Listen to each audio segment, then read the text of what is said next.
every inch of the helicopter's hull as Dr. Elara Quinn stared through rain-smeared windows, her sister's journal pressed to her heart. Lightning split the sky, illuminating roiling clouds that seemed alive with whispered warnings. The pilot's voice crackled with fear, instruments flickering in chaotic rhythms. G-force pinned her to the seat, heart pounding as reality fractured around her. Elara felt the aircraft lurch violently, metal groaning like a wounded creature. Each second stretched into an endless nightmare until, with one final shudder, the world tipped sideways and released its final cry. Then blackness claimed her. When Elara's vision cleared, she lay on a narrow strip of sand where salt and silt melded underfoot. Grey fog rolled in from a tumultuous sea, swallowing the horizon and muffling every distant crash. Her body ached with dull, persistent tremors. But no wounds screamed for attention. Only her sister's journal lay damp against her blouse. She sat, lungs heaving, and traced its cracked leather surface as memories of 10 years past surged. In that moment, the isolation of Lost Isles sank in, a place whispered about in maritime lore, a realm beyond rescue and far removed from anything familiar. Pulling herself upright, Elara rose, with cautious determination, surveying the shoreline. Jagged rocks jutted from tangled undergrowth, where strange totems loomed like silent sentinels. Each carved figure appeared ancient, their features blurred by moss and erosion. Moments later, she spotted her colleagues, silhouettes emerging through the mist, their movements slow, disoriented. As they came into view, compasses spun aimlessly in trembling hands. The forest beyond seemed to breathe, exhaling damp air and faint murmurs carried on the wind. One relic, half buried in mud, bore a haunting semblance of a human visage, and as Elara approached, she could swear it uttered her name. The survivors huddled together beneath skeletal trees, whose twisted branches scraped against the sky like claws. Dr. Marcus Holden, the expedition's geologist, tightened the straps on his pack, eyes darting toward the shifting tree line. Sonia Patel, the sonar specialist, clutched a handheld device that crackled with static. Pilot Andre Navarro propped the distorted remains of the radio against a mossy root. But only silence answered. Every attempt to call for help had been swallowed by the fog. Fear etched their faces as realization settled. They were stranded on an island devoid of any conventional path back to civilization. As afternoon waned, the group set rudimentary camp, but tranquility proved elusive. Torches sputtered out without warning, their flames extinguished by air that felt unnaturally thick. Backpacks and tools malfunctioned. Flashlights dimmed to a ghostly glow, their batteries drained without explanation. Digital maps corrupted to indecipherable patterns. A sudden gust scattered journals and charts into the undergrowth, leaving fragments of scribbled notes fluttering like frightened birds. With every failure, tension ratcheted higher. Whispers of doubt flickered in every glance. Had they trespassed into a domain where even the laws of nature obeyed something far older and far more capricious? Night descended with oppressive immediacy, swallowing the forest in inky shadows. A heavy quiet suffocated the camp, broken only by the distant cry of unseen creatures. Under the wavering light of a single torch, the team shared whispered theories to stave off panic. But sleep offered no solace. In the pre-dawn haze, whispers slipped between branches. When the first light crept through the canopy, Sonia was gone. Her gear lay in a neat circle, cables coiled like serpents, and the ground bore traces of webbed footprints leading deeper into the gloom. A collective shudder coursed through the survivors, and dread took root. Determined to press onward, Elara and Marcus followed the phantom tracks into dense foliage, Andro and another trailing behind. The forest opened onto a clearing dominated by crumbling stone ruins, walls etched with bizarre murals. Each panel presented figures entwined with serpentine shapes and swirling waves, accompanied by symbols that pulsed with an eerie phosphorescence. Marcus ran fingers over the grooves, translating fragments in his mind. References to a being called the Deep One, an abyssal force revered and feared. A low hum resonated through the columns, as if the carvings themselves were alive, waiting for intruders like them to unravel forbidden tales. Halfway through the day, the expedition's cohesion began to fracture. Whispers soared at the edges of their senses, snatches of laughter and desperate cries echoing without source. Elara felt a tug at her mind, as though something unseen was drawing forth her darkest remembrances. She stumbled upon a patch of smooth stone, inscribed with a likeness of her sister's face. Heart hammering, as memories of her disappearance flooded back. Sonia's voice, distant yet unmistakable, uttered Elara's name on the wind. Reeling, she turned to find empty air. Questions she long suppressed clawed at her thoughts. Was she hallucinating? Or had the island found a way to reach inside? The survivors pitched a temporary shelter within the ruins, hoping the stone walls would ward off further intrusion. Lanterns were hung from carved pillars, their glow revealing pools of stagnant water that shimmered in unnatural hues. That night, the temperature plummeted until their breaths bloomed in pale arcs. Each rustle set nerves alight. The snap of a twig, the flutter of unseen wings. Andre claimed he saw shapes prowling just beyond the light, half-seen silhouettes that dissolved when confronted. Sleep came in fleeting fits, haunted by dreams of drowning in endless water, dragged down by unseen arms into depths colder than despair. At dawn, Elara ventured farther into the ruins, her boots slipping on slick stone. She discovered a monolithic door hewn into a rock face, its surface patterned with concentric spirals that seemed to pulse with a life of their own. The frame bore inscriptions in a long-forgotten script, the meaning obscured by time, yet vibrating with ominous intent. She ran her fingers along the grooves, and the air around her tingled with electric anticipation. From within came a low, sonorous vibration, as though the island itself were humming a warning. The survivors gathered, faces pale with a mix of awe and dread. Fueled by equal measures of curiosity and desperation, they prepared to breach the door. Marcus jammed a crowbar between the spirals, her journal pages dangling from his belt. Each strike echoed through the corridors, reverberating like the tolling of a funeral bell. Stone crumbled. Dust hung, suspended in the dim light. And for a fleeting instant, the air stilled, as if holding its breath. When the barrier shuddered and gave way, a hollow corridor yawned open, beckoning with shadows cast by unseen lanterns. The team exchanged wary looks. Once entered, there would be no turning back.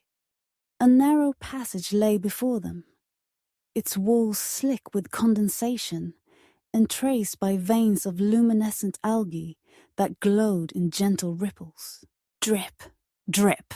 A steady tempo marked the silence, each droplet echoing like distant footsteps. Their lanterns revealed carvings of creatures half fish, half human, ice hollow yet piercing. Elara's footsteps faltered as the corridor twisted downward, embracing them in cold dampness. The smell of brine grew stronger, mingled with a scent she could only describe as ancient and primordial. At the end, a vast chamber yawned open, its depths swallowed in opaque darkness. In this vast chamber, Andre paused, his breath catching as if caught in invisible jaws. The beam from his lantern wavered, and he froze. "Andre," a voice whispered behind him, breathy and intimate. He spun on the spot, lantern poised like a weapon, but found only his own reflection in the shallow water at his feet. The voice came again, closer this time, echoing from stalactites overhead. His chest tightened as he whispered back, but no response came. Only the steady drip of water and his pulse pounding in his ears. Then his silhouette stretched and dissolved into the darkness, and he was gone. Elara pressed forward alone, guided by flickers of luminescence on cracked walls. The corridor opened into a grand hall, half submerged in icy water. Dozens of columns spiraled toward a high-vaulted ceiling, from which hung monstrous stalactites glistening like fangs. In the center, atop a stone dais, rested an object she could only call a relic. A perfect spiral shell of obsidian, encrusted with runes that flickered in sync with the algae's glow. The water around it rippled without cause, and a low hum emanated from its core. It beckoned her closer, stirring in her veins a hunger for forbidden knowledge. Elara's mind reeled as she stepped onto the dais, ignoring the cold that bit through her boots. Memories of her sister's disappearance flickered in the journal's margin, scrawled lines detailing a thirst for discovery that consumed her. She recalled how Marianne had vanished on a similar expedition, leaving only whispered rumors behind. Guilt and longing coiled in Elara's chest. She had promised answers, yet now found herself face to face with truths too vast to comprehend. She reached out, trembling, uncertain whether the relic would grant her closure or drag her further into the abyss.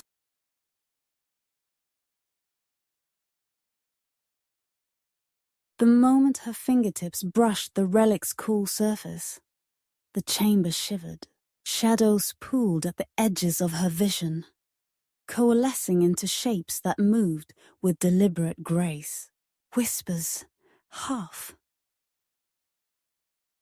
formed words slithered through the air, speaking of memories she once thought buried.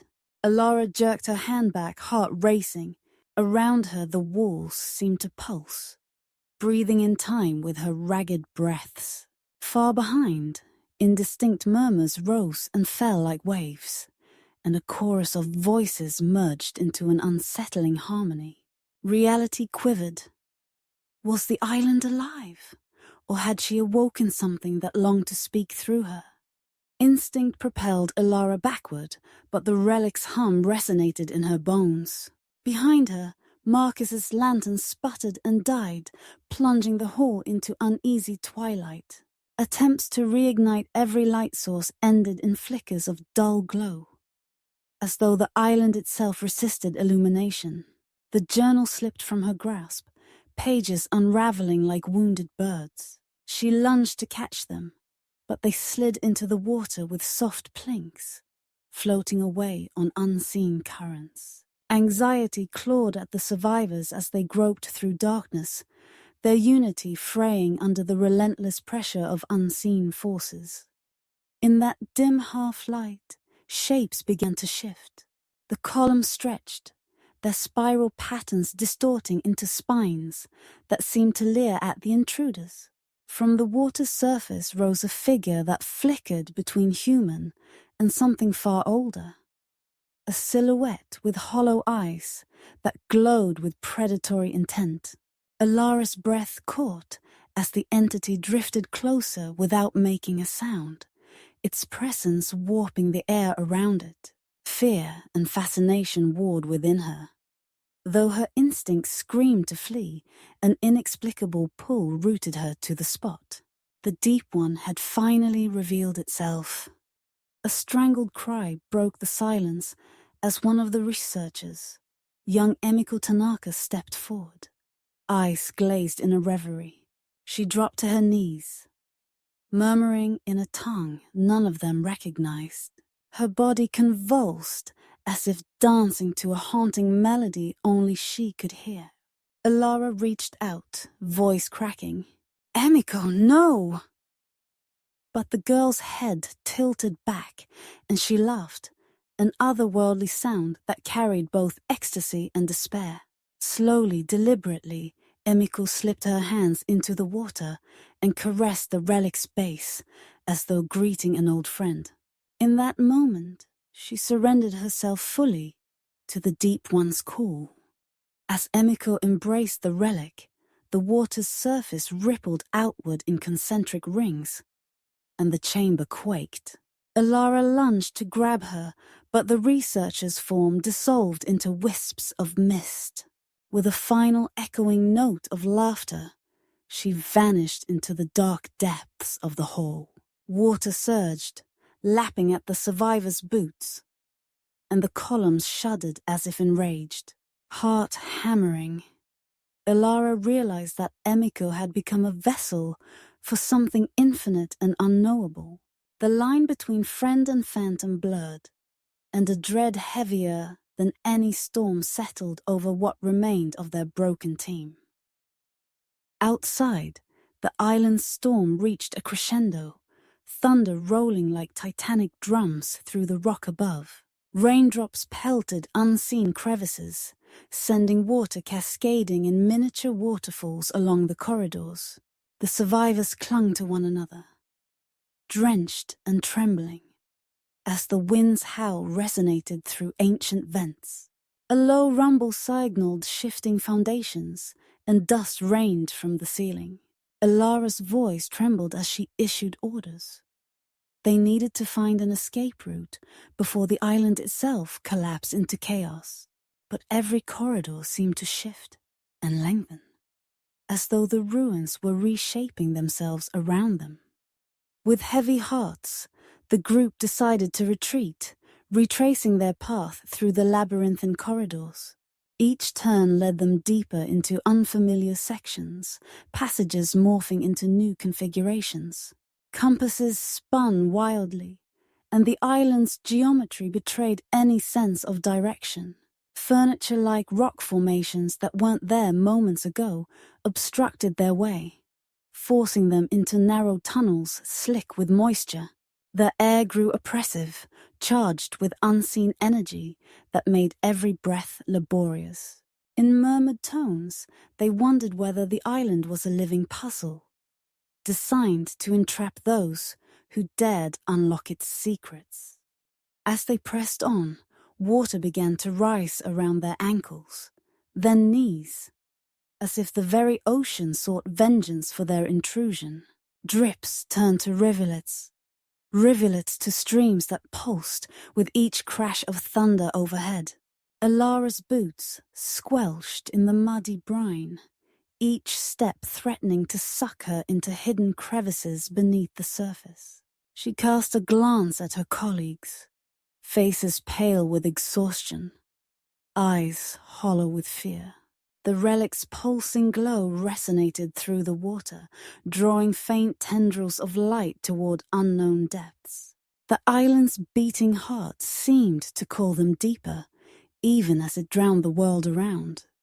In a moment of fragile reprieve, Elara stumbled upon a torn page floating against the wall, a passage from her sister's own hand. The ink, though smudged, detailed a ritual of offering, a surrender of self in exchange for ultimate understanding. Marianne's neat script trembled with anticipation, promises of communion with the entity that lay dormant beneath the waves. Elara's breath caught as she recognized the significance. Marianne had not vanished by accident. She had sought this place, drawn by the same siren call. Holders of the journal, it seemed, were destined to continue her journey or share her fate. The revelation splintered the group's fragile unity. Marcus argued for abandoning the relic and finding higher ground. Andre insisted they document the phenomenon, tethered to duty despite personal risk. One voice, once confident, trembled with doubt. Another hardened into defiance. Words became accusations. Suspicion flared, and alliances shifted like sand in an unseen current. Elara could feel the very air constricting around them, as if the island itself fed on discord. She rose amid the chorus of voices, journal in hand, determined to guide them toward a choice that might spare or doom them all.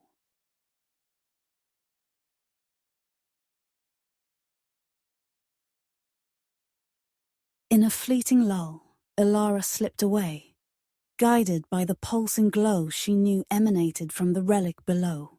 Each step felt suspended between worlds, the physical reality of stone and water, and an ethereal domain humming just beyond perception. She gripped the journal tight, the cherished words scrawled in her sister's hand, a tether to her own purpose.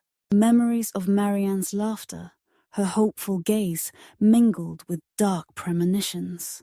Elara's heartbeat echoed in her ears as she approached the great hall once more alone, seeking answers that might either free them or doom them forever. At the edge of the dais, Elara heard it, a voice as familiar as her own thoughts. Elara. Marianne's tone was soft, but laden with sorrow and secret delight. The hall seemed to breathe around her, shadows stretching to envelope every corner. The relic at the center glowed brighter, tendrils of light weaving through the air like silent worshippers. The deep one spoke through her sister's voice, offering fragments of forbidden knowledge, promises of reunion, and absolution for past pains. Every instinct screamed danger, yet the allure was undeniable. An invitation to step beyond the veil and embrace a reality no longer bound by mortality. Elara's pulse surged as she wrenched her gaze from the relic, shaking her head in trembling defiance. The whispers pressed in, weaving webs of longing and regret, each syllable a tendril into the heart of her fears. She recalled the moment Marianne had vanished, the empty bed, the unanswered cries that haunted her dreams. Clutching the journal to her chest, Elara summoned every ounce of resolve she possessed. "I won't be lured into oblivion," she whispered, voice firm but quivering. Yet as the halls quaked and the relic's glow intensified, she knew this test of will would demand a sacrifice unlike any other. The chamber responded to her rejection with a visceral fury. Stone walls undulated like the surface of an agitated sea. The air filled with the scent of brine and something darker, a metallic tang that pricked the back of her throat. Columns twisted into spirals impossibly elongated, and echoes stretched into distorted wails. Water churned at their feet, eddies forming whirlpools around the dais. Elara braced herself as reality bent walls, shifting, ceilings dropping, and a terrible awareness dawned. The island was an extension of the entity's will, and by defying it, she had ignited its wrath in full. With trembling hands, Elara retrieved a handheld flare, her only weapon against the entity's encroaching dominion. Sparks ignited in her grip, casting lungs of orange light across the waterlogged hall.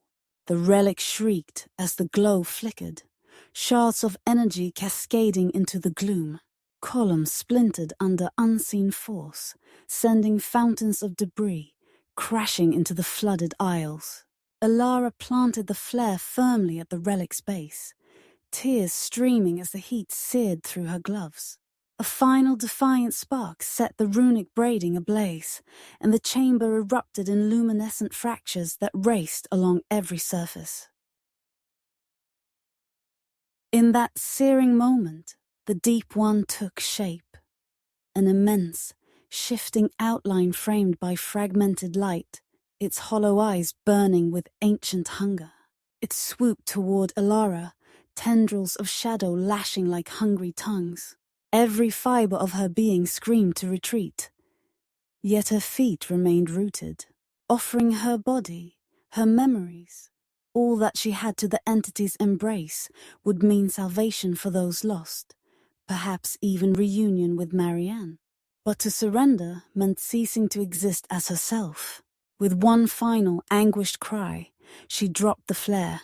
The flame scorched her fingertips, and she turned from the doorway of oblivion. The flare's fury consumed the relic in a blinding flash. Runes crackled and fractured, sending tremors through the very bones of the chamber. The water boiled with shards of obsidian, which sank into oily depths, dragging the source of power down into oblivion.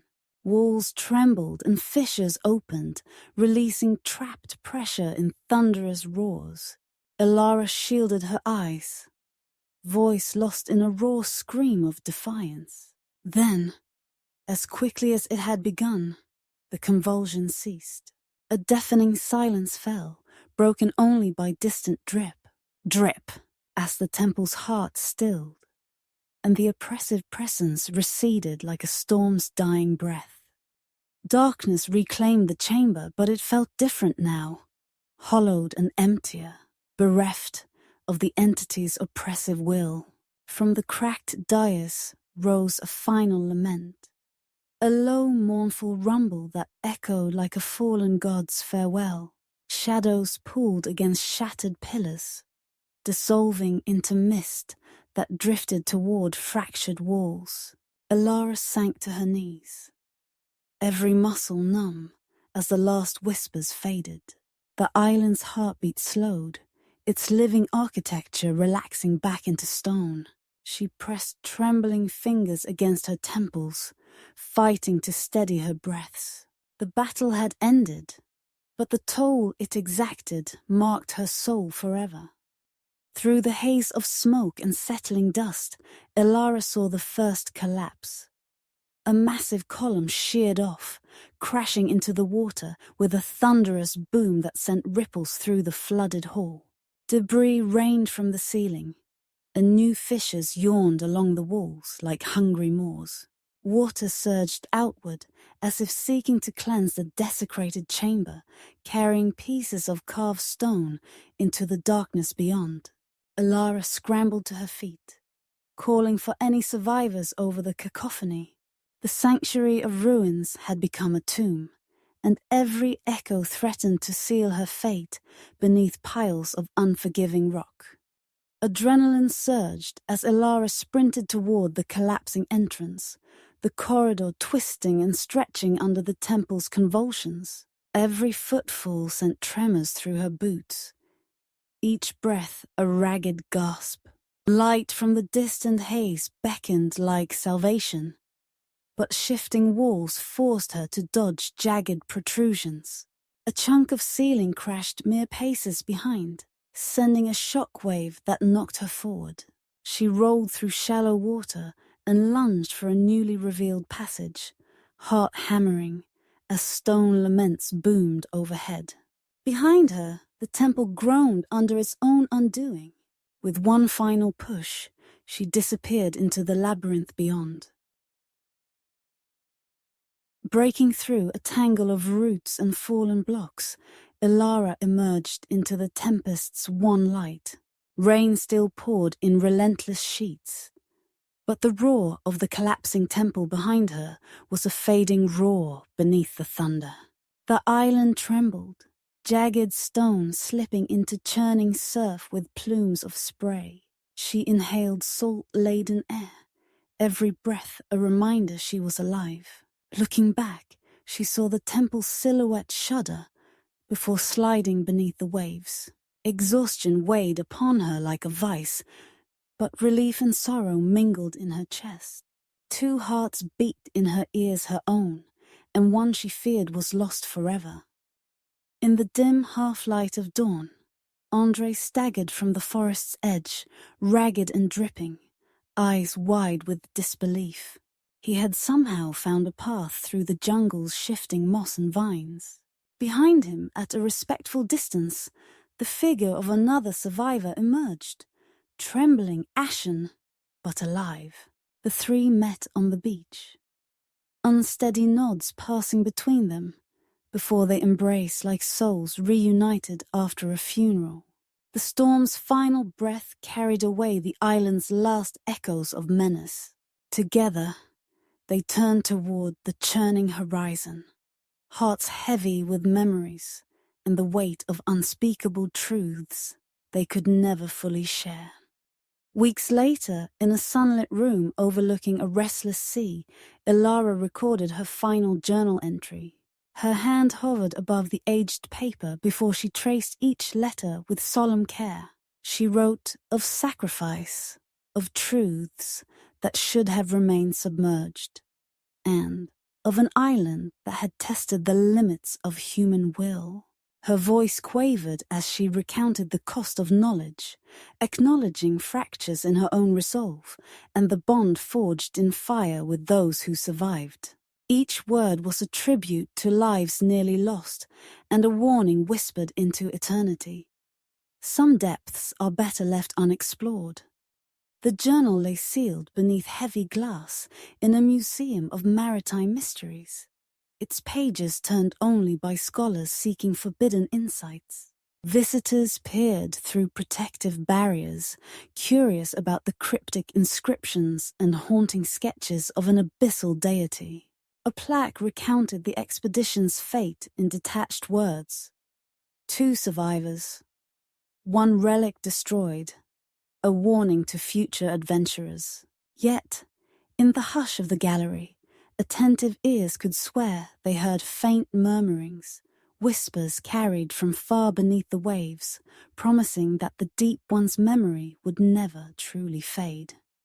In the twilight hush of his office, a lone curator lingered by the display, fingertips brushing the cool glass. He glanced toward the ocean beyond, as if expecting to glimpse uncharted shadows beneath the surf. Somewhere in the roiling depths, an echo of a promise lingered, a call to those who would dare. And as the last light of day slipped beneath the horizon, the distant sound of a soft, summoning whisper drifted on the wind, an invitation to return to the island's silent heart, where darkness waited with patient breath.